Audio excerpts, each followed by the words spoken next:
Te comentamos que bueno, vos estás al tanto, esta es una actividad que comenzamos hace algunas semanas, hemos tenido charlas de Adolfo Rubinstein, de Fabio Ketglas, el otro día una de Alejandro Einsto sobre política energética, y bueno, hoy te toca a vos, así que te agradecemos y todo el aporte que desde la Fundación ALEM estás brindando al instituto. A los amigos y a los correligionarios que hoy nos acompañan, les cuento rápidamente para presentarla a Lilita, después si al final o en algún momento se suma Estela, que es la rectora del instituto, le vamos a dejar que haga el cierre, pero permítanme presentarle a Lilita Puig, que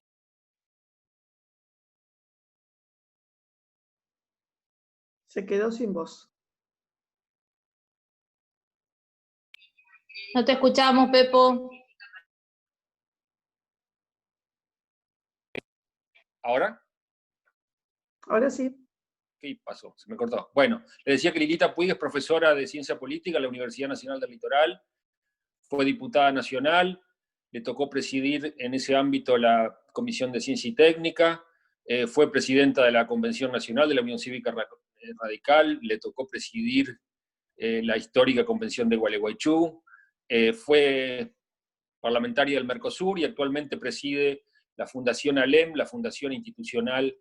del Partido Radical en nuestro país. Así que Lilita, te cedemos la palabra y después seguramente intercambiaremos algunas opiniones y preguntas. Agradeciéndote nuevamente, te doy la palabra.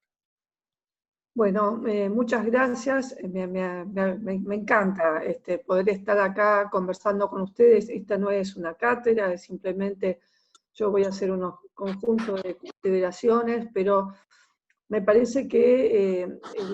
la temática es una temática que nos tiene que convocar a los radicales a hacer unas profundas reflexiones en cada uno de los lugares, porque estamos en un tiempo de cambio, y en estos tiempos de cambio hay toda una resignificación de las instituciones públicas y también de la vida social, ¿no? Entonces, me parece que tenemos que esforzarnos por tratar de pensar estrategias y acciones que tengan que ver con casualmente ver cómo frente a esta nueva sociedad que se viene, vamos a poder mantener nuestra visión sobre las posibilidades de un desempeño individual exitoso en el marco de una sociedad para cada uno de los individuos que viven en ella, y en la construcción y el mantenimiento y la construcción del fortalecimiento de una democracia en el sentido que nosotros la hemos defendido, que es la democracia de la Constitución, la democracia en el sentido liberal de la democracia, ¿no? Que esto siempre, cada tanto en la Argentina está en discusión, pero que hoy vive problemas más serios, y un poco lo que yo quería era plantear, digamos, bueno, algunas líneas en el sentido de decir, lo que voy a hacer es presentar un poco un panorama de la situación de la democracia liberal a fines del siglo XIX, del 2019, y después ver un poco cómo la irrupción de la pandemia también ha traído nuevos problemas, para terminar por último con algunas consideraciones sobre la Argentina,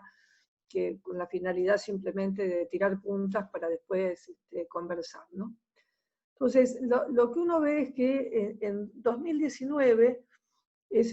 un año donde hay un dato que es muy fuerte, y que es la declinación de 26 países en su régimen político democrático. ¿Sí? Hasta el 2010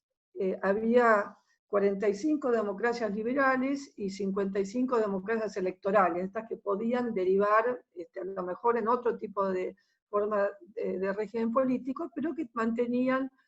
digamos, sus democracias con sus fundamentos electorales conforme a los criterios clásicos, digamos. Pero en 2019 esas 45 democracias liberales se tornaron 37. Y de las 55 democracias electorales que había, se pasó a 50. Digamos, este dato, que no es un dato menor, porque digamos, cuando uno piensa lo que fue el proceso que se inició en 1974 con la Revolución de los Claveles, que fue una de las olas democratizadoras que se iniciaron allá, digamos, en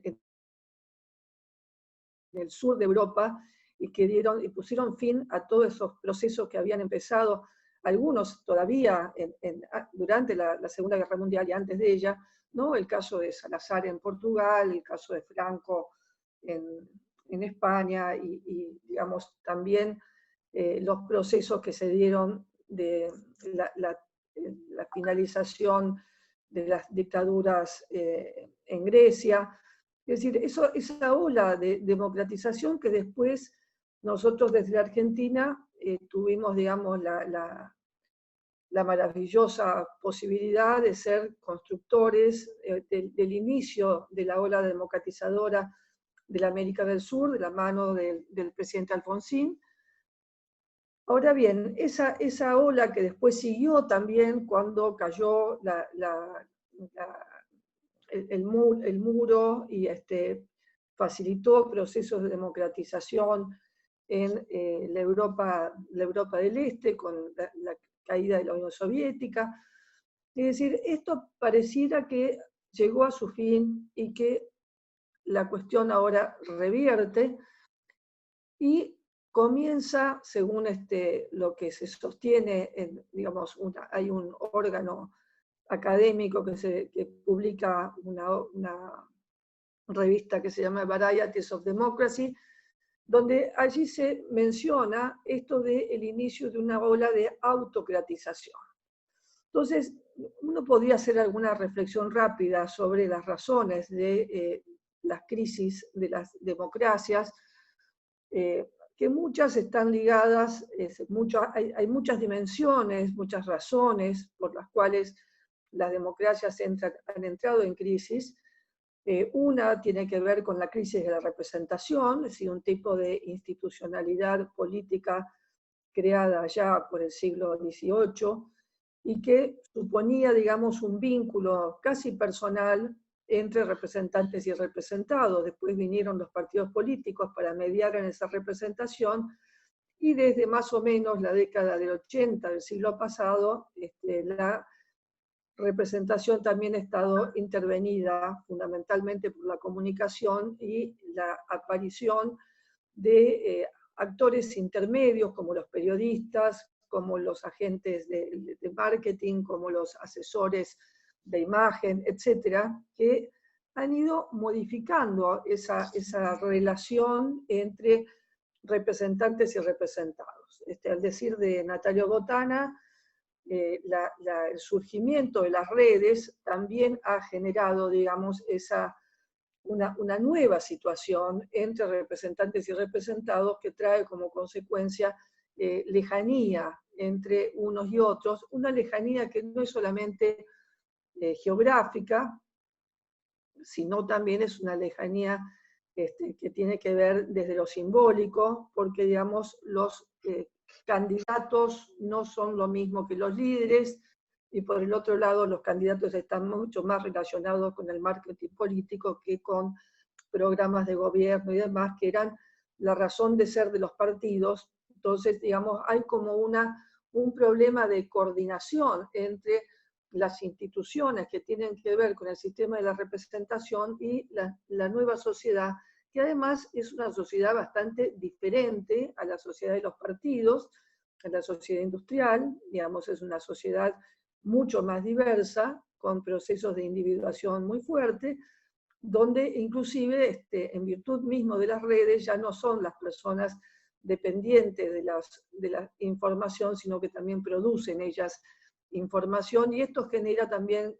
digamos, nuevas desigualdades entre quienes están en condiciones de producir información y quienes no están en condiciones, porque por las propias desigualdades sociales no se encuentran en condiciones de poder hacerlo. Entonces, una sociedad que ha cambiado mucho, una sociedad donde, digamos, se ha diversificado la sociedad, y donde también hay una digamos, un cambio en esa vieja distinción de la sociedad moderna entre el ámbito doméstico y el ámbito de lo público y el ámbito de las relaciones económicas, donde también el mundo de las relaciones familiares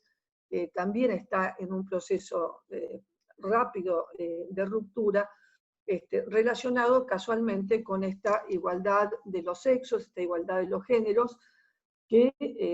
trae sus consecuencias para el orden de la vida privada y también para el lugar que el Estado ocupa.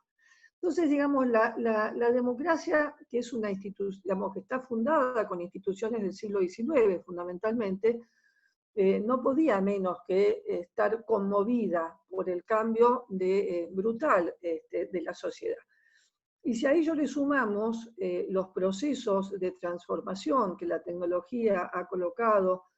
en esta nueva sociedad,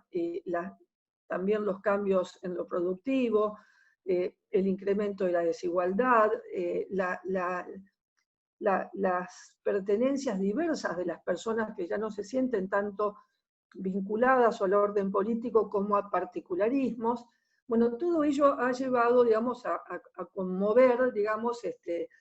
los fundamentos de las instituciones del régimen democrático. Y esto se visualiza en esto que se llama, así, porque no se tiene otra palabra, la crisis de la representación, ¿no? Que se usa para varias cosas. Pero, digamos, ¿qué es lo que a mí me interesa destacar sobre estos procesos de crisis de la democracia y de retroversión de la democracia, ¿no? Bueno, en primer lugar, la situación de grandes democracias que no van a sucumbir por razones de irrupciones militares, sino porque van a entrar en crisis ellas mismas, con, digamos, tradiciones democráticas y con instituciones que se consideraban que eran intocables. En este sentido, todos hemos vivido en los últimos años el impacto sobre digamos, las creencias de la democracia que ha significado el advenimiento del presidente Trump en los Estados Unidos, ¿no? Una persona que descree de las instituciones, más bien piensa en su manipulación, que además llegó al gobierno, digamos, en una elección que es cuestionada, cosa que nunca había pasado en el sentido de que ha sido cuestionada esta con supuestas interferencias de Rusia en el proceso, del proceso electoral, cosa que ni se puede probar ni se puede dejar de probar,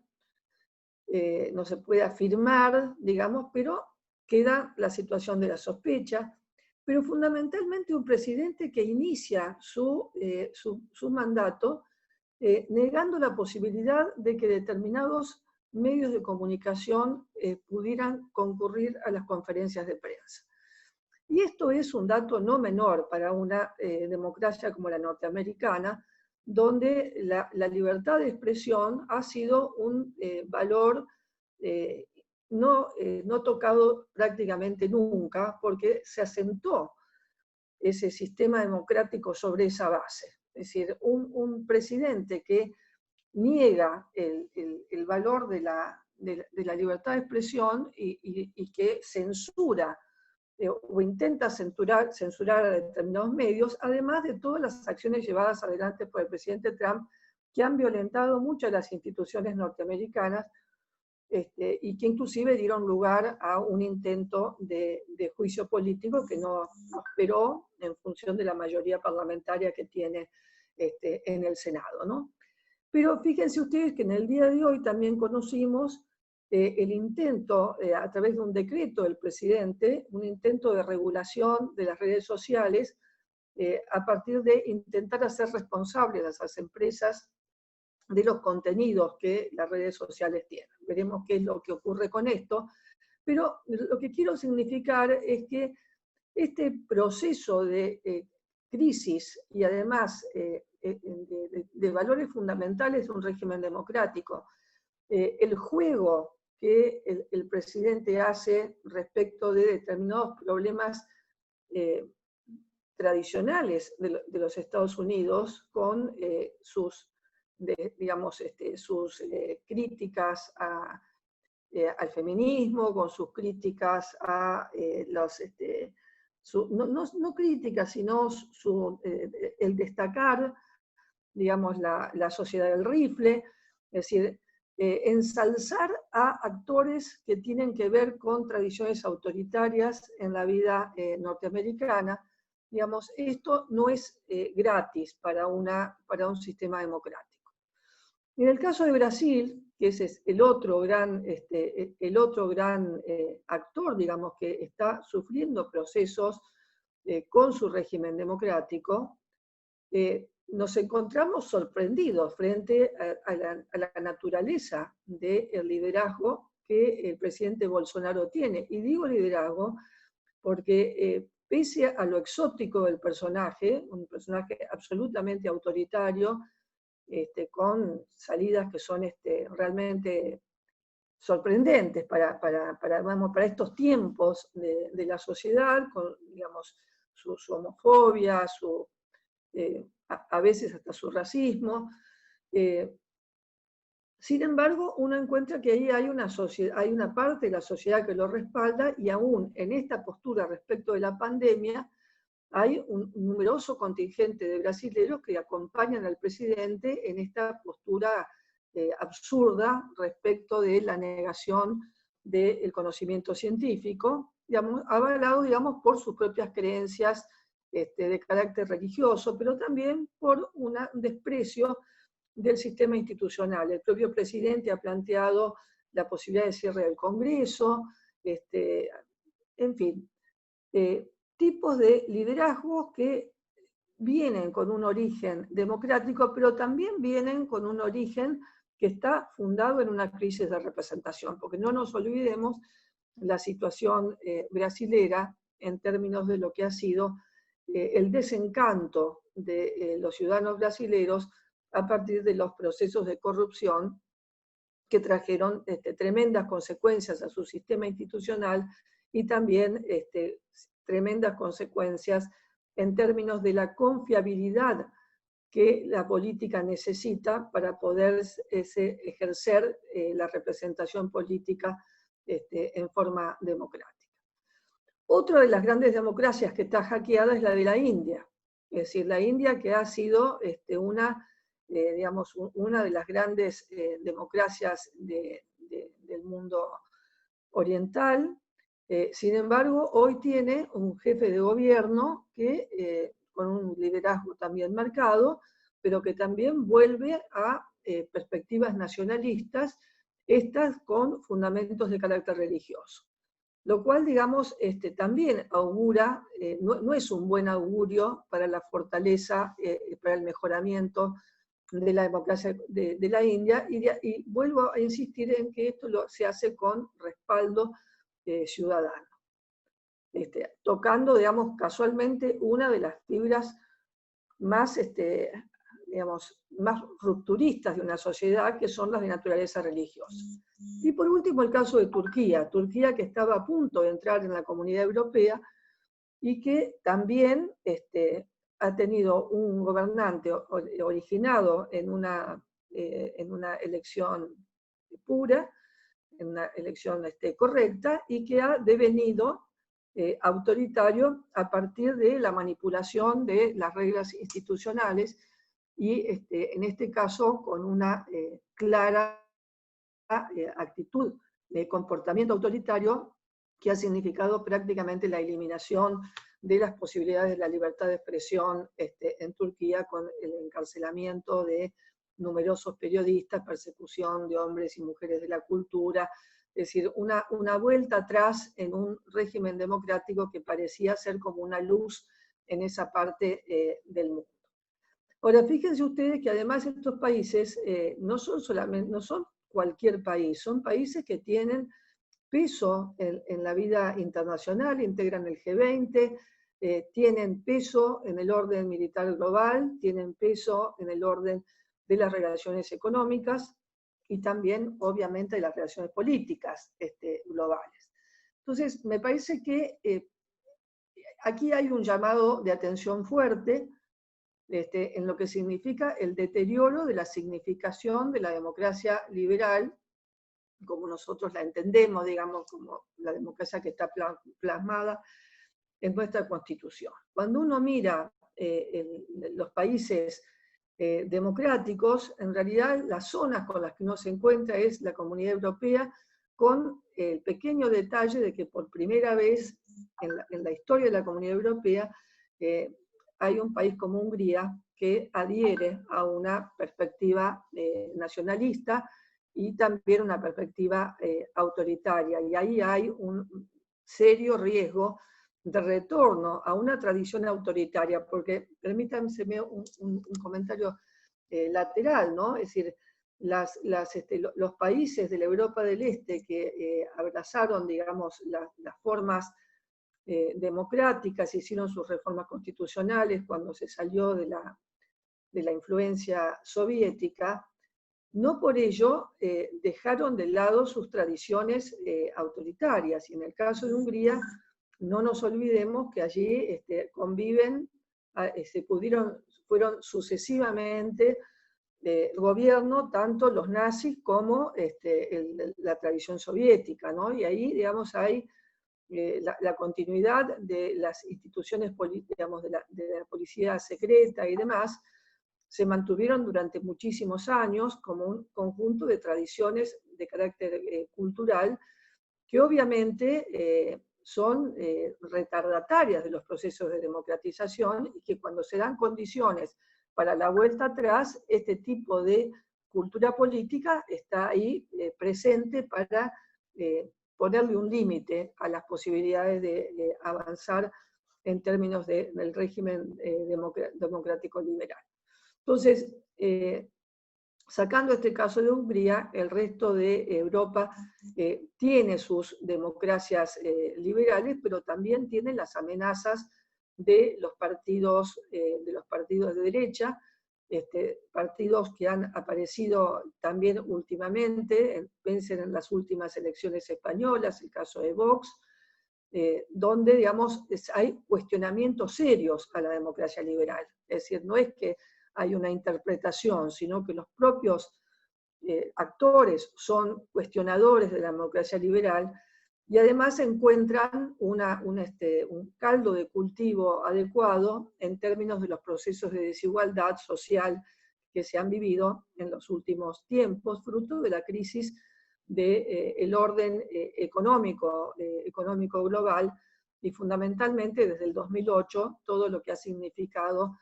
la existencia de grandes cantidades de personas en situación de desempleo, ¿no? Y esto también es un elemento a tener en cuenta porque la democracia tiene problemas para lidiar con las sociedades cuando hay mucha desigualdad. Las joyas de la corona, digamos, en términos de democracia son Australia, Japón, Corea del Sur, Taiwán, Nueva Zelanda, Canadá, la mayoría de los países americanos y, digamos, entre los que se destaca en el caso del sur, el caso de Uruguay. Porque, digamos, cuando uno empieza a recorrer la región nuestra, bueno, empezamos a encontrar la irrupción de problemas del régimen democrático, tanto desde el orden de la legitimidad, como pasa en el caso chileno, donde, digamos, la ciudadanía abandonó sus obligaciones en términos de la elección de su gobierno y ha habido una gran ausencia de la participación política en las últimas elecciones presidenciales en Chile. Tenemos la crisis boliviana, tenemos la crisis peruana que no ha logrado resolver su sistema de partidos, tenemos la crisis en Ecuador y por supuesto también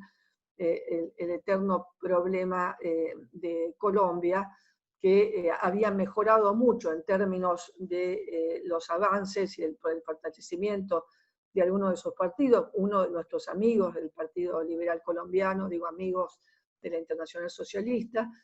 pero bueno, ese partido perdió las elecciones y ha ido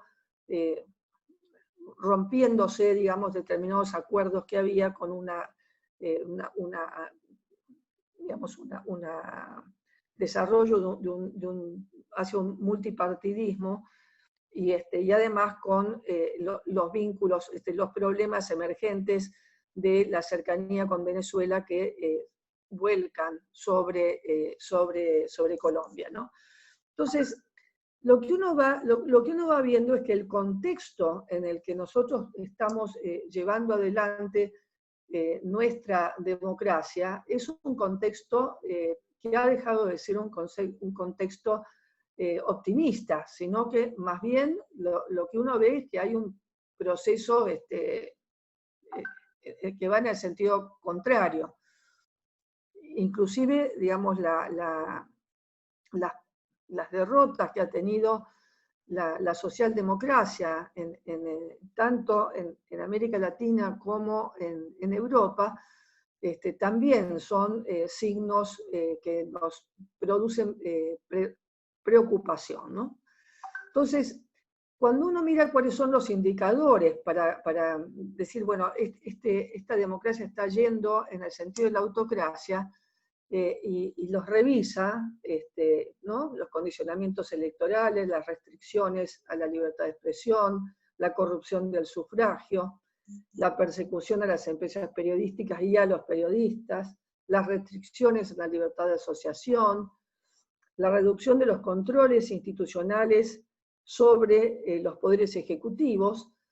y también la violación del Estado de Derecho. Digamos, si uno toma esos indicadores, se encuentra con que, bueno, que estamos en problemas en varios de los países. Y cuando uno los mira en relación con nuestro país, también a uno le genera bastante preocupación. Yo quería mencionar estas cuestiones porque me parece que ese es el contexto sobre el que se asienta la pandemia. Es decir, la pandemia nos encuentra en esta situación de debilidad institucional en muchos de los países digamos, que nos rodean y también en el conjunto de los países democráticos. Si a esto uno le suma, digamos, toda la incertidumbre que tiene que ver con el orden global, donde evidentemente lo que ha quedado demostrado es la enorme debilidad del orden global, del orden económico global y del orden productivo global también. Y que, digamos, esto que se ha venido planteando hace ya bastante tiempo, sobre la falta de instituciones globales capaces de gobernar, es decir, de ejercer algún tipo de gobernanza sobre el orden económico global, ha traído enormes consecuencias, sobre todo consecuencias negativas, ¿no?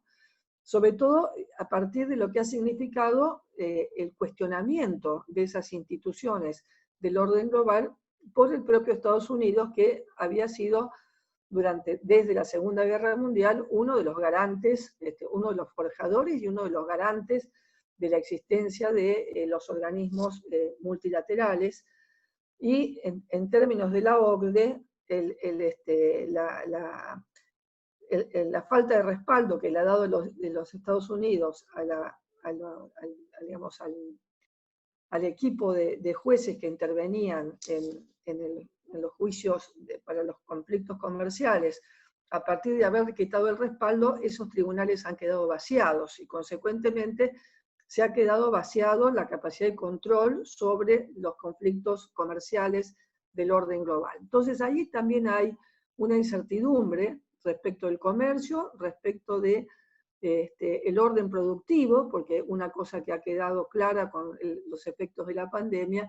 es que las cadenas globales no pueden ser pensadas ya más en términos de localizaciones únicamente en un determinado territorio, sino que va a haber que pensar en repartos, porque si no, cuando entra en crisis un lugar donde se producen determinados bienes, esos bienes se dejan de producir y eso tiene un impacto en la totalidad de las economías. Pero digamos, a esto se agrega que la cuestión sanitaria. Si la cuestión sanitaria es un emergente que después les voy a recomendar que lean el último boletín de la Fundación Alem sobre estas cuestiones, donde, al igual que cuando fue la gripe española, la irrupción de este virus, de esta crisis sanitaria, esta emergencia sanitaria, ha tenido un impacto en la totalidad de los órdenes de la vida social. Y consecuentemente también tiene un impacto sobre la vida política. Y en este sentido quisiera destacar, quisiera mencionar a Kemin Casa Zamora, que es un funcionario de la Organización de Estados Americanos, que en una conferencia que daba la semana pasada, y que tuvieron a bien invitarme los amigos de Transparencia Electoral, señalaba algo que a mí me parece que es muy importante para nosotros, y que es, él decía, cuidado que la emergencia institucional se puede transformar en una nueva normalidad. Me parece que esta afirmación a mí me resultó muy fuerte, pensando en la situación de la Argentina, ¿no? Porque, digamos, lo que se visualiza en el conjunto de la América Latina es que, y también en otros contextos, pero a nosotros nos interesa donde estamos nosotros, lo que se ha producido es un enorme fortalecimiento de los poderes ejecutivos, que se han apropiado rápidamente a través de los institutos de emergencia constitucionales en otros países. En el nuestro no hemos llegado a ese nivel, pero en algunos casos se han dictado estados de sitio, inclusive leyes marciales, a los fines de producir, digamos, una reducción en la movilidad de la población, digamos, poblaciones ciudadanos que desconfían mucho de sus gobernantes y que no están dispuestos a responder mansamente a dictados que no vengan acompañados por la coacción. Entonces, la expansión de los poderes de emergencia, este es un problema nuevo, que nosotros no lo teníamos, es decir, no lo teníamos en el contexto de nuestros países. Es decir, las emergencias no eran aceptadas por nuestras sociedades que habían pasado procesos dictatoriales en muchos casos, y que consecuentemente no estaban dispuestos a aceptar una reducción a sus libertades individuales. Sin embargo, han producido aceptaciones a estas situaciones de emergencia, y cuando no, dependiendo de los países, se han producido situaciones, digamos, de exceso en el ejercicio de la emergencia. Pienso en este caso, por ejemplo, la situación de El Salvador. Pero también había otra cuestión que mencionaba Zamora, ¿no? Que es el problema de dos cuestiones. Una, de la libertad de prensa, es decir, cómo en nombre de las fake news se generaron procesos de persecución a los periodistas, y también de censura sobre la información que se da en relación con la pandemia. La tercera cuestión está relacionada con los procesos electorales. Es decir, el único país que ha dado clase en materia de democracia ha sido Corea del Sur, que en medio de la pandemia hizo sus elecciones, esas elecciones se llevaron a cabo con toda normalidad, y hubo una continuidad institucional sin ningún problema. Nosotros estamos en una situación, digo nosotros en América Latina, estamos en una situación bastante complicada en el caso de Bolivia, donde se suspendieron las elecciones y hasta este momento no hay fecha. En el caso de República Dominicana, que se venían produciendo las elecciones han sido suspendidas y está pendiente, digamos, realizarlas, y se ha puesto una fecha muy cercana a la terminación de los mandatos, lo cual pone en riesgo de que, si hubiera algún tipo de conflicto relacionado con la legitimidad de esa elección, podría caer la situación donde los mandatos se terminen y consecuentemente se pierda la legitimidad democrática de la representación política. fíjense ustedes cómo aparecen un conjunto de problemas que no estaban para nada en la agenda. Cuando uno lo piensa en términos de estas categorías, digamos, para poder analizar la situación de la Argentina, también hay que tener en cuenta que la pandemia también nos ha mostrado, no solamente en el caso de la Argentina, sino también en América Latina y aún en Europa y en los Estados Unidos, la debilidad de los sistemas sanitarios, ¿no? La gran mayoría de los países han tenido enormes dificultades para poder atender las necesidades de la infraestructura sanitaria requeridas para la atención de los enfermos, la atención de los infectados. Ni más está decir las dificultades que tienen la mayoría de los países latinoamericanos para poder atender no solamente a los enfermos, sino a las derivaciones respecto de la pobreza y la indigencia en función de la cantidad de personas que están incluidas en la economía informal, problema que no tienen en Europa, pero que sí tenemos en el caso de América Latina, y consecuentemente la pandemia lo que viene a traer también es una profundización del proceso de desigualdad ya previamente existente y que nos colocaba en el podio de las regiones desiguales en el conjunto del mundo. Cuando uno lleva estos problemas a la Argentina, quiero terminar rápidamente para que podamos conversar, uno se encuentra con que, bueno, la democracia liberal en la Argentina ha sido mala palabra para el peronismo toda la vida, ¿no? Es decir, el propio Perón hablaba en contra de la democracia liberal, no tenía ningún problema en decirlo. Es decir, y además nosotros tenemos a la vista en lo que es el funcionamiento de los gobiernos peronistas en las provincias, como, digamos, hay siempre ha habido y hay una enorme tentación por atacar la libertad de expresión y también por la manipulación de las reglas electorales a los fines de garantizarse la hegemonía en los territorios, es decir, porque, digamos, las prácticas hegemónicas son parte de esa cultura política, del mismo modo que son parte de esa cultura política, digamos, un desprecio hacia las instituciones en aras de los liderazgos, es decir, poner por encima de las instituciones a los liderazgos, y además, bueno, esto lo estamos viviendo en este momento, yo ya voy a volver sobre esto, ¿no? Pero, digamos, lo que quiero señalar es que la democracia liberal no solo ha vivido el riesgo de la salida militar, que en ese sentido el pueblo argentino nos reconoce a los radicales el papel jugado en terminar con el riesgo militar en este país. Miren ustedes lo que ha pasado en Venezuela, lo que pasa hoy en Colombia, lo que pasa hoy en Brasil, donde, digamos, esas reformas importantes no se hicieron. Sin embargo, digamos, la democracia no cae solamente por cuestiones militares, y eso lo sabemos muy bien,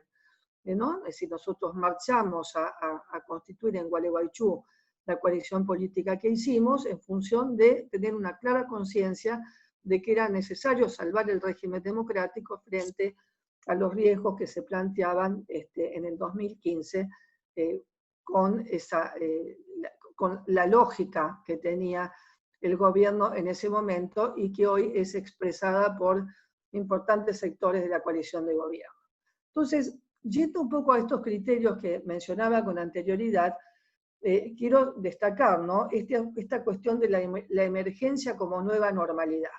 Me parece que esto es algo que nosotros tenemos la obligación de denunciar con mucha claridad y de clarificar frente a la opinión pública, porque, digamos, este gobierno ingresó y rápidamente obtuvo la emergencia económica, obtuvo la delegación de facultades del Congreso, Y después, con motivo de la pandemia, se terminó apropiando de otras competencias. Y una de ellas, y no menos importante, la que tiene que ver con el presupuesto. Es decir, el presupuesto es la herramienta fundamental que le permite a los ciudadanos en una democracia representativa ejercer funciones de control sobre la prioridad de las políticas públicas, porque eso es lo que refleja el presupuesto. El gobierno evidentemente ha resuelto que no va a tener presupuesto en el 2019, marcha a organizar su presupuesto para el 2020, primero fue la excusa de la negociación, que todavía estamos ahí, esperemos que se termine y bien, de la negociación de la deuda externa, y luego vino la excusa de la pandemia. Pero entre una cosa y la otra, el presupuesto no aparece. Y esto, digamos, no es una cuestión menor, porque esto es abrogarse, es decir, apropiarse de no abrogarse, sino apropiarse de una competencia exclusiva del Congreso, que aunque lo formule el Poder Ejecutivo, es el Congreso el que hace la ley de presupuesto. Presupuesto que podrá ser modificado, porque siempre lo es, pero es un plan, es una perspectiva que le permite a los ciudadanos saber hacia dónde se va. Lo concreto es que al día de la fecha estamos bastante a oscuras en este sentido, es decir, es un país que no tiene idea hacia dónde marchará su economía, digamos, qué tipo de propuesta económica el gobierno tiene, porque además los conflictos los conflictos internos, que uno tampoco sabe a ciencia cierta hasta dónde es conflicto o hasta dónde es una estrategia política, no permiten visualizar con claridad hacia dónde se va. Entonces, por un lado, esta idea de la emergencia económica, las delegaciones realizadas por el Congreso, las apropiaciones que se ha realizado el Ejecutivo, y por el otro lado, la emergencia sanitaria. La emergencia sanitaria que ha planteado esta clausura de la vida social, con el eufemismo que se lo denomina, pero que en definitiva lo que ha determinado es una clausura de la vida social, de la vida económica del país, en aras de una interpretación sanitaria restringida, llevada adelante por un conjunto de especialistas que no son especialistas en pandemias, sino que son especialistas clínicos. Ni siquiera tenemos garantías en términos de una formación compleja de quienes asesoran al presidente, y que a veces uno tiene duda hasta dónde lo asesoran, ¿no? Porque los errores de la última conferencia de prensa colocan en duda de dónde sale la información, quiénes son los que hacen los cuadros, más allá que después asuman las responsabilidades, los que tienen que asumir las responsabilidades. Pero lo que quiero dejar planteado es esto, ¿no? Esta idea de que cuidado con que estas emergencias no se transformen en la normalidad del gobierno del presidente Fernández. Porque además, en términos de cultura política y considerando la dimensión política, cuando uno mira a algunos socios del presidente que él destaca, no hay más que preocuparse y mucho, ¿no? Recordemos que su gran amigo es el gobernador Mansur. Gobernador Mansur, que se destacó rápidamente en diciembre del año pasado, si yo mal no recuerdo, o en enero de este año, en una reunión del Comité Federal de Seguridad, vinculado, encabezado por la ministra de Seguridad y relacionado con las emergencias, donde a micrófono abierto dijo, bueno, esto es, dejarlos que crean esto, después nosotros hacemos lo que queremos. Es decir, esa lógica del uso autoritario del poder político está en la perspectiva de ese gobernante, que es un amigo del presidente. Del mismo modo que son amigos del presidente y que acaban de ser recientemente visitados por el presidente, el gobernador Zamora y el gobernador Insfrán. Y además, un presidente que le dice a los argentinos que el gobierno de Insfrán es modélico. donde cuando nosotros sabemos perfectamente que tanto en el caso de Santiago del Estero como en el caso de Formosa, si hay algún rasgo que los caracteriza a ambos, es casualmente sus posturas contrarias a la libertad individual, es decir, con los aparatos represivos que en ambas provincias existen, y que los vemos cada tanto aparecer cuando se sale a la luz alguna persona que ha sido ejecutada, y también que se caracterizan por la manipulación de las reglas electorales y también de la persecución de la oposición. Hechos que ocurrieron inclusive durante esta semana. Llama la atención que el presidente Fernández sea tan generoso con sus declaraciones respecto de Infran, porque 2 días antes había habido habían detenido casualmente a personas que se habían manifestado en función de determinados, se habían manifestado en contra, digamos, del mantenimiento de la cuarentena con estas características en una provincia donde no sabemos si no hay testeos, si no hay casos porque no hay testeos o que no hay casos. Entonces, estas dimensiones que tienen que ver con la cultura política y con las prácticas políticas autoritarias, porque, digamos, no son cuestiones menores como para que nosotros no advirtamos, tenemos la obligación de estar advertidos de las características de esta cultura política. También en el caso de Misiones, que conocemos de la existencia de la ley de lemas a nivel de los municipios y las dificultades para la competencia en esa provincia, porque hay una estrategia de reducción de la competencia y también hay una reducción de la expresión pública a partir de la propiedad de los medios de comunicación por quienes están vinculados al gobierno. Entonces, cuando uno digamos, este es otro dato, después uno encuentra, bueno, las amenazas que han aparecido últimamente a nivel de las sesiones del Congreso. Ayer yo quiero destacar lo que ha sido el discurso de Luis Naidenov como presidente del bloque de senadores, en función de digamos, la distorsión a la que se quiere llevar al Senado de la Nación, transformándolo en un ámbito judicial y no en un ámbito legislativo. Es decir, para cumplir, digamos, con los objetivos de venganza que tienen, digamos, la mayoría de la coalición que gobierna el Senado con la conducción de la vicepresidenta. Otra de las amenazas que también tienen que ver es la apropiación del Estado. Es decir, hay un vaciamiento de la capacidad técnica del Estado y la apropiación del Estado con prácticas bien patrimonialistas y además destinadas, como decía Marcelo Cavarossi el otro día en una reunión que tuvimos en la Fundación, es decir, el peronismo es también una organización, es una sociedad, en términos de que ahí hay una organización que articula actores sociales, y digamos, la toma del ANSES y la toma del PAMI no es una cuestión menor, porque eso permite tener un control sobre las poblaciones, es decir, permite manejar bases de datos y consecuentemente avanzar sobre el control control de las poblaciones. Nosotros hemos asistido también últimamente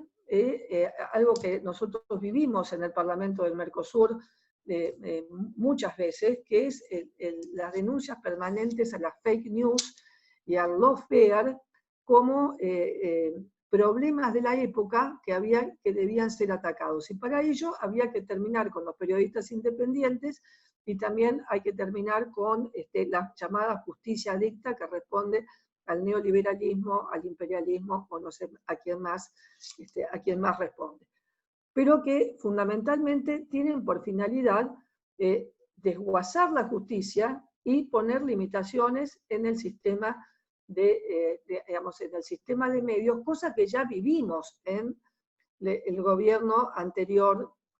en los 12 años de gobierno anterior y fundamentalmente durante el gobierno de Cristina Fernández de Kirchner. Y por último, la amenaza de estas cuestiones más institucionales, la amenaza sobre las reglas electorales. Es decir, nos estamos enterando durante esta semana que se está estudiando a nivel del gobierno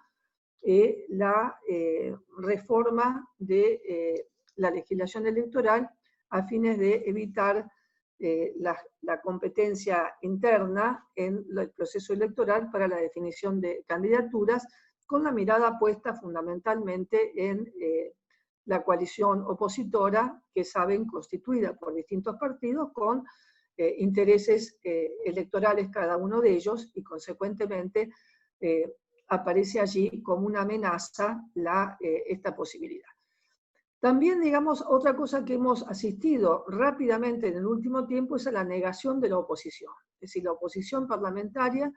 ha sido negada por el presidente, no ha sido aceptada los pedidos de reunión con él, no ha permitido que se le acerquen ideas ni propuestas,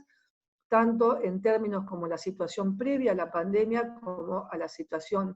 post-pandemia, y también lo que uno nota es la reaparición de ocultamiento de información relativa a la pandemia. Es decir, no tenemos certezas sobre lo que está ocurriendo en la provincia de Buenos Aires, que es, digamos, un lugar donde se muestra el gobierno en plenitud, porque es allí donde ejerce, donde tiene su mayor representación y donde tiene, digamos, la posibilidad de desplegar toda su acción de gobierno. Y ahí lo que uno va viendo es que no está claro lo que está pasando en la provincia de Buenos Aires en términos en términos de los testeos y el tratamiento de las poblaciones. Fundamentalmente lo que ha ocurrido en la Villa Azul también tiene que ser para nosotros una advertencia. Es decir, no había necesidad de ir con la policía. No había, bajo ningún punto de vista había necesidad de ir con la policía. Las poblaciones, los pobladores tienen tanto miedo como cualquier otra persona, de cualquier otro lugar del país, y consecuentemente lo que hay que hacer es trabajar con ellos la atención de los problemas derivados de la infección. Entonces, lo que uno se encuentra es que nos va a costar, nos va a tocar lidiar con este gobierno, que es un gobierno caracterizado por la oscuridad. Es decir, por una oscuridad que también que no nos permite conocer ni un plan de gobierno, que no sabemos cuál es, ni tampoco un plan de salida de la cuarentena. Es el enamoramiento con la cuarentena. No sé hasta dónde es un enamoramiento de la cuarentena o es una estrategia de gobierno que tiene la finalidad de poner límites a la acción de la oposición, tanto en el plano institucional como en el plano de la acción política cotidiana. Es decir, los únicos que llegan a la sociedad son los actores estatales, porque tienen los recursos y porque tienen los programas, y consecuentemente se encuentran liberados para vincularse con la sociedad. Mientras que los sectores opositores tienen que estar, bueno, como nosotros, haciendo Zoom, recluidos en sus casas, ¿no? Entonces, me parece que hay, digamos, nuevos problemas en el sentido de que la pandemia nos ha traído una situación inédita y nos ha generado a los argentinos esta situación de lejanía, ¿no? De lejanía de uno con otro. Y además con una clara conciencia todos de que la sociedad que viene no es una sociedad que va a ser igual a la anterior, y que consecuentemente el problema que nos podemos llegar a encontrar es que hay un padre, que sería el presidente Fernández, que se va a ocupar de organizar nuestras vidas, cuando en realidad en un régimen democrático somos nosotros quienes tenemos que participar en un proceso, digamos, de construcción de nuevas reglas sociales adaptadas a impedir, digamos, la proliferación de la infección y poner límites a la pandemia. Pero también lo que aparece como agregado a esto de la pandemia y a estas nuevas novedades es otras novedades, que es el aceleramiento de la revolución tecnológica. Es decir, ese aceleramiento de la revolución tecnológica nos va a colocar, nos coloca también en una nueva situación de desigualdad. Es decir, ya Fíjense ustedes el impacto que tiene sobre la escuela pública, ni hablemos de las diferencias entre la pública y la privada, pero en la propia escuela pública tenemos alumnos conectados y alumnos que no están conectados, alumnos que reciben algún tipo de servicio educativo y algunos que no tienen ningún tipo de servicio educativo. Y esto genera profundización de las desigualdades en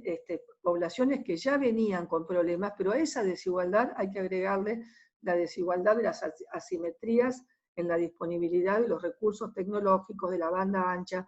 y de todo lo que implica, digamos, pertenecer al mundo de la vida digital. Entonces, me parece que nosotros tenemos que poner en contexto toda esta cuestión para poder pensar, bueno, a ver cómo encaramos nuestra acción política frente a una sociedad que cuando salgamos de esta circunstancia, de la negociación de la deuda, de la pandemia, nos vamos a encontrar con un serísimo problema económico, como dice Cornejo, un país que no tiene resto por ningún lado, porque, digamos, no tenemos no tenemos ahorros, no tenemos quien nos preste y tenemos déficit por todos lados. Y encima vamos a tener un problema de colocación de nuestras exportaciones por los problemas obvios relacionados con las demoras en las comercializaciones y demás. Puede estar muy bueno el panorama para adelante, pero hay un intermedio donde aparecen serios problemas. Entonces, frente a esto, uno se pregunta, bueno, ¿qué hacemos? ¿Qué hacemos los radicales? Entonces yo, lo primero que diría que es lo que no hay que hacer. Y acá sé que me voy a pelear con un montón de gente, pero no me importa. Que es no seguir a los consultores. Yo creo que hay que recuperar la condición de la política como actividad transformadora. No podemos seguir siguiendo la lógica que hemos venido teniendo durante tanto tiempo en la creencia de que vivíamos en una democracia consolidada. Tenemos que salir de la comodidad, esa comodidad que dan los encuestadores que te dicen, bueno, no hay que hacer mucho ruido porque el presidente tiene mucha adhesión, entonces si nosotros salimos ahora, la gente se va a poner en contra nuestra. Esa es una perspectiva estrictamente conservadora. Cuando la política depende de la opinión pública, lo que hace es ratificar lo que existe, mantiene el orden existente. Y nosotros tenemos que ir contra el orden existente. Porque el orden existente no nos lleva por el camino ni del mejoramiento de la democracia, ni por el mejoramiento, ni por el logro del desarrollo, que son las dos grandes banderas que nosotros tenemos como partidos. Nosotros aspiramos a una sociedad igualitaria, aspiramos a una sociedad desarrollada, aspiramos a una sociedad democrática. Y si nos quedamos haciendo la plancha, lo único que vamos a permitir es el avance de quienes tienen un proyecto autoritario para este país y que además es público, no es que lo esconden, es público. Consecuentemente tenemos la obligación de asumir la responsabilidad como la asumimos en el 2015, asumir la responsabilidad de la defensa del régimen democrático. A mí me satisface sobremanera ver que tanto el radicalismo en la presidencia del bloque de diputados como en la presidencia del bloque de senadores tiene posiciones firmes, tiene posiciones contundentes en este sentido. Lo mismo que el presidente del partido. Es decir, creo que el radicalismo está en mejores condiciones que en otros momentos, porque más allá de las discrepancias internas que podamos tener, tenemos hoy una mesa del Comité Nacional donde están representados todos los sectores y consecuentemente estamos en condiciones de llevar adelante una acción colectiva que involucre a la totalidad del partido, porque digamos, la coalición política que nosotros debemos fortalecer, porque no se derrota a esta coalición que nos gobierna solos, pero nosotros debemos aspirar a conducir esta coalición política, y para poder conducir esta coalición política necesitamos tener un partido unido. Y en este sentido, un partido unido quiere decir un partido donde sus líderes, donde sus dirigentes, hombres y mujeres, estén mirando más al conjunto que a las carreras personales. Hay que mirar más lo que le ocurre al radicalismo como partido que a las colocaciones personales para los próximos turnos, porque el próximo turno no está seguro. El próximo turno va a haber que conquistarlo, porque esta circunstancia en la que estamos de emergencia permanente puede llevar a traernos serios problemas en términos del proceso electoral. Recordemos lo que fue este mentado Kirchner, tan reconocido por el presidente de la Nación, cómo se fue estirando el proceso electoral hasta que después se incorporaron las PASO y demás, pero se fueron modificando sustancialmente los términos electorales. Entonces, nosotros no tenemos garantizada una competitividad democrática, y para eso necesitamos tener un partido fuerte, un partido unido, un partido en condiciones de además ayudar al fortalecimiento de la coalición, una coalición que tiene problemas, porque digamos, los partidos que integran la coalición tienen problemas. Y fundamentalmente los partidos nuevos tienen problemas. En cambio, el radicalismo tiene no solamente experiencia, sino tiene también una profunda convicciones en términos de sus posiciones igualitaristas y sus posiciones de defensa del régimen democrático liberal, como para poder ser actores fundamentales. Entonces, mi primer planteo es ¿no? La necesidad de tener una única voz que respete las diferencias internas, pero ser capaces de construir a través de la deliberación interna una única voz para el radicalismo que le permita ser un interlocutor, que le permita a las autoridades partidarias ser interlocutores legítimos, interlocutores respaldados.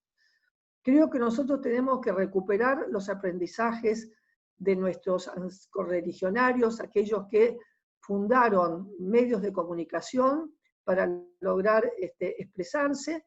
en épocas en que también había clausura a la expresión, estoy pensando en principios del siglo XX, y consecuentemente hay que pensar en tener una intervención en la comunicación política que vaya más allá de las redes. Es decir, las redes son muy importantes, hay que tener una activa participación en las redes, pero nosotros necesitamos también tener en cada una de las provincias, en cada uno y en el orden nacional, garantías de que nuestra voz va a ser escuchada. No podemos seguir dependiendo de favores personales muchas veces para poder salir en los medios de comunicación nacionales, y digo esto porque me consta, sino que necesitamos tener también una voz propia, y esto me parece que es parte de la agenda organizativa que el partido tiene. Nosotros tenemos que ser garantes de las libertades públicas, tenemos que ser garantes de la libertad de expresión, tenemos que ser garantes de las elecciones competitivas, porque en este momento estamos en una situación parecida a la del 2015, desde el punto de vista de las intenciones de quienes nos gobiernan. Y también tenemos que volver a la sociedad. Es decir, hay que ser capaces de generar vínculos con todos aquellos radicales que integran las organizaciones intermedias, es decir, no manejarnos exclusivamente en el mundo de las relaciones políticas, sino también articularnos con aquellos correligionarios que integran organizaciones de empresarios, organizaciones rurales, organizaciones de pequeñas y medianas empresas. Es decir, cada una de las organizaciones de la sociedad civil debemos salir a identificar a nuestros correligionarios, porque, digamos, se viene un proceso de reordenamiento de la sociedad argentina que va a acompañar el reordenamiento mundial, y para eso nosotros tenemos que tener fuertes vínculos con la sociedad en la que vivimos. Además de tener una agenda, tenemos que ser capaces de ayudar a construir una agenda de futuro, donde la revolución tecnológica esté considerada como un punto de partida, como una condición, del mismo modo que como una condición tiene que estar todo lo relacionado a una economía que sea pensada en términos de una sustentabilidad ambiental, que esto es uno de los grandes ejes que va a ordenar al mundo. Y en este sentido hay que mirarlos a los alemanes. Los alemanes están en condiciones de marcar agenda, y por eso es muy importante tener un seguimiento de lo que está pasando allí y del papel que Alemania va a jugar tanto en el caso de la Comunidad Europea como en el caso de el nuevo reordenamiento a partir de la crisis de la globalización. Así que bueno, estas son ideas que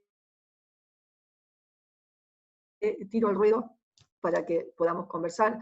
Muchas gracias por la Bueno, invitación. muchas gracias, Lilita. Se han ido sumando más participantes a medida que se va dando la charla. Creo que nos acompaña la senadora nacional Estela Olaya. Estela, ¿estás por ahí? Hola.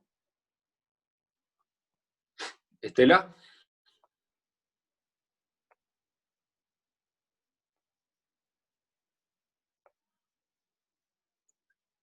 Lucas, ¿le habilitás el micrófono a Estela?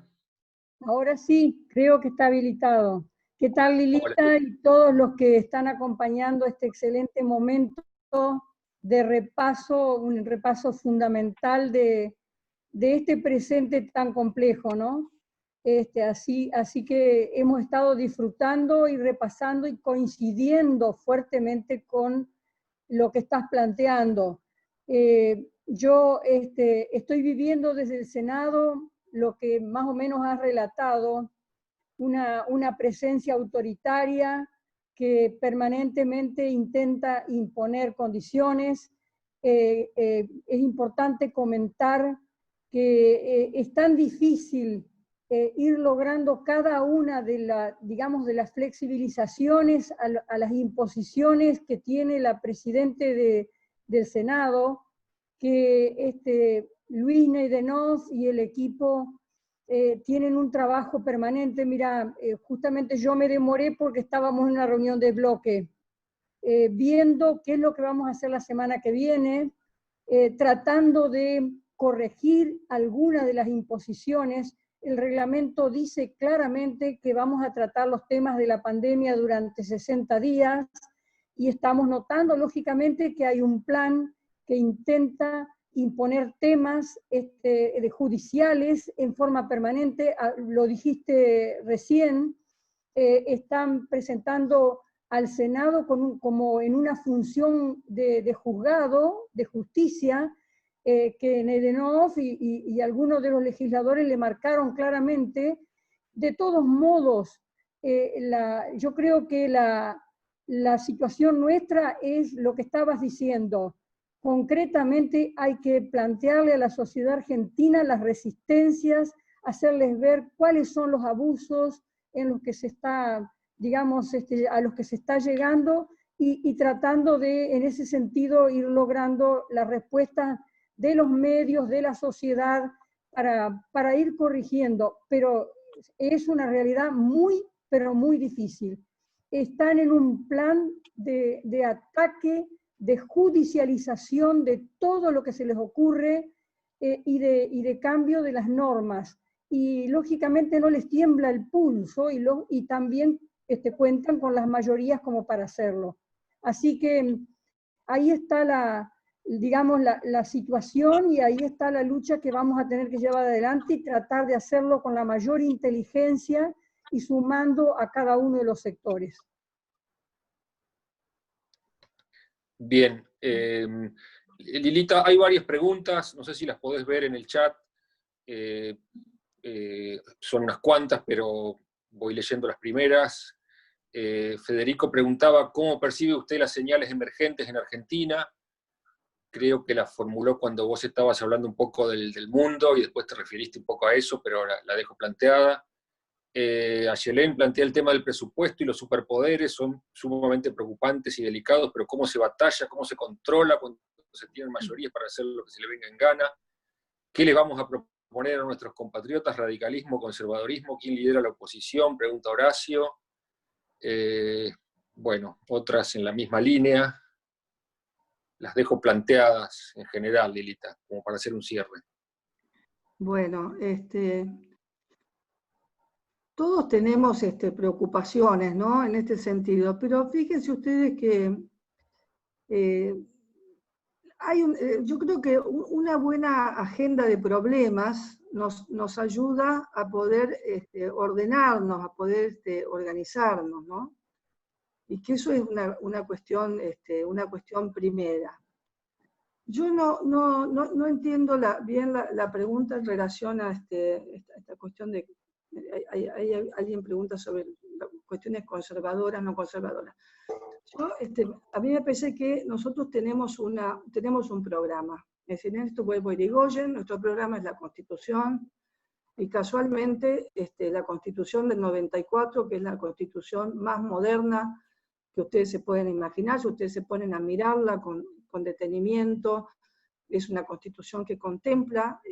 una agenda de futuro,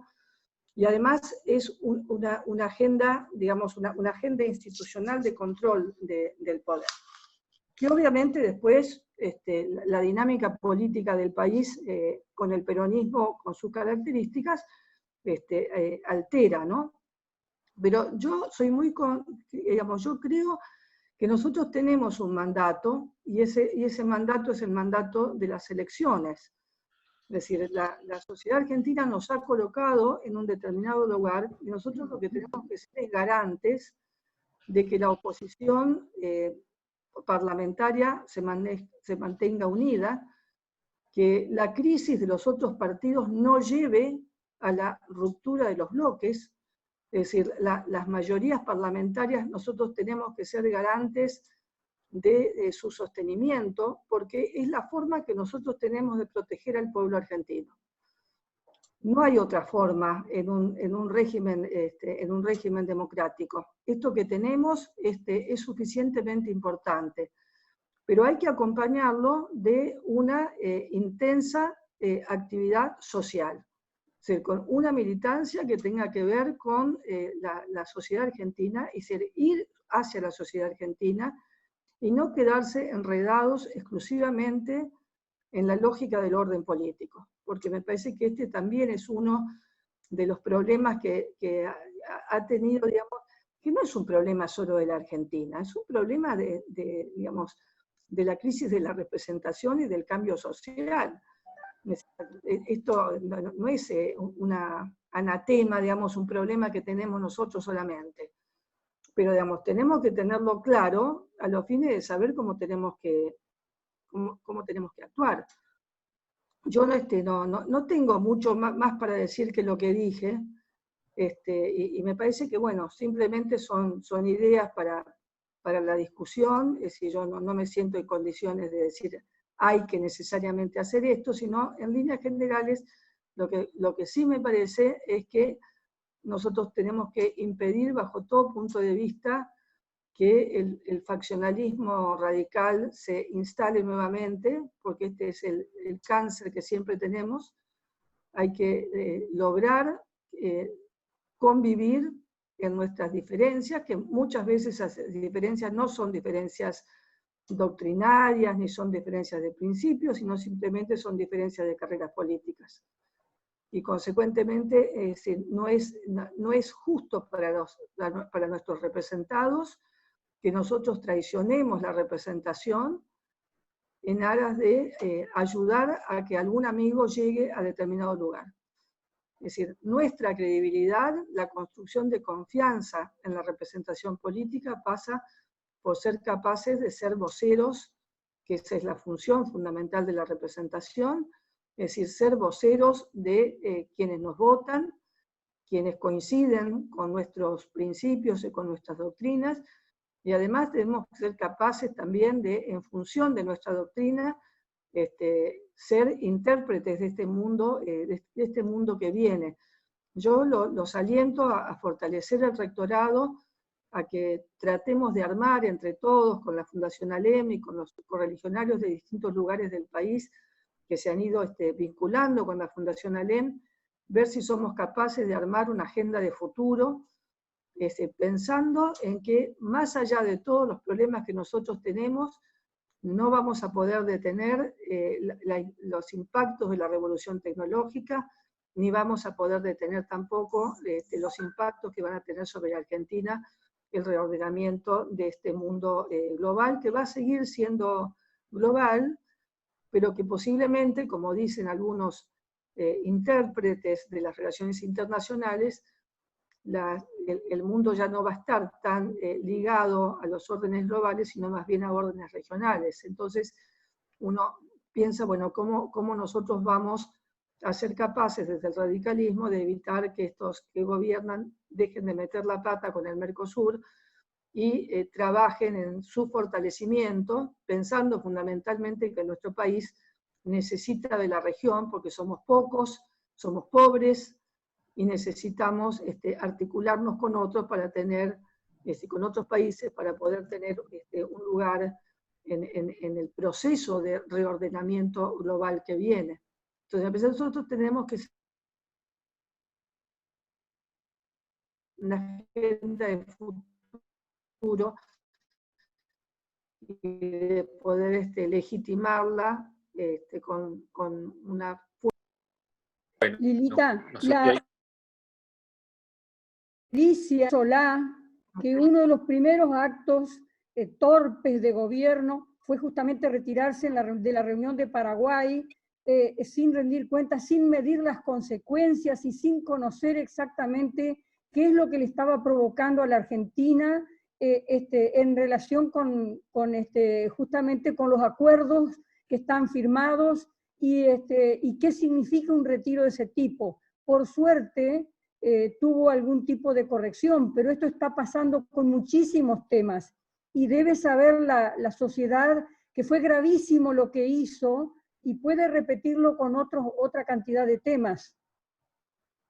No, sí, realmente el gobierno además digamos, de la cultura política que tiene serios problemas de competencia, ¿no? Es decir, hay mucha gente que nunca en la vida tuvo que ver con la conducción del Estado, que no ha tenido ninguna relación con el Estado, y casualmente van aprendiendo en el peor de los momentos, en el momento de la mayor crisis, y además con un Estado que está vaciado en su capacidad para poder resolver problemas, porque digamos, cuando uno piensa que ni siquiera han sido capaces de atender las necesidades alimentarias de la población de la provincia de Buenos Aires fundamentalmente, que están dependiendo de las organizaciones intermedias, inclusive cuando salen a hacer las pruebas estas, que en realidad ni siquiera las hacen, las pruebas del detectar, acá en Santa Fe han aparecido dirigentes con remeras de la clasista y combativa y de otras organizaciones políticas, porque no son capaces de poner ni siquiera el aparato estatal en funciones para poder atender estas necesidades vinculadas a la emergencia, ¿no? Entonces, realmente hay impericia, hay negocios, y fundamentalmente hay una gran debilidad para poder gobernar los problemas, ¿no? Si yo comparto tu preocupación, Estela. Bueno, muchísimas gracias. Bueno, muchas gracias, Lilita. Creo que ha sido muy enriquecedora la charla. La han seguido unos cuantos participantes directamente por Zoom, pero también se transmitió en vivo por Facebook y la estamos grabando, así que después se va a subir a la página del rectorado, porque ya unos cuantos nos avisaron que hoy no iban a poder estar. Creo que deja muchos temas interesantes para analizar con detenimiento la charla de hoy, así que te renovamos el agradecimiento. Y Estela, te dejo a vos para que hagas el cierre. Bueno, realmente ha sido una oportunidad que nos ha abierto justamente los panoramas de la política y sobre todo que lo has hecho desde un plano internacional, como para que nuestra mirada abarque cuál es la realidad del mundo y cuánto está incidiendo lógicamente también el coronavirus, pero las situaciones anteriores de cambios que se están dando, y es una realidad que nos devuelve a nosotros la necesidad de observar cómo se está comportando América Latina por un lado, pero también el resto de las sociedades. y cómo van evolucionando la parte política del mundo. En ese sentido, te agradezco muchísimo este hecho y lógicamente lo que tendremos que hacer es mantener la continuidad, aprovechar justamente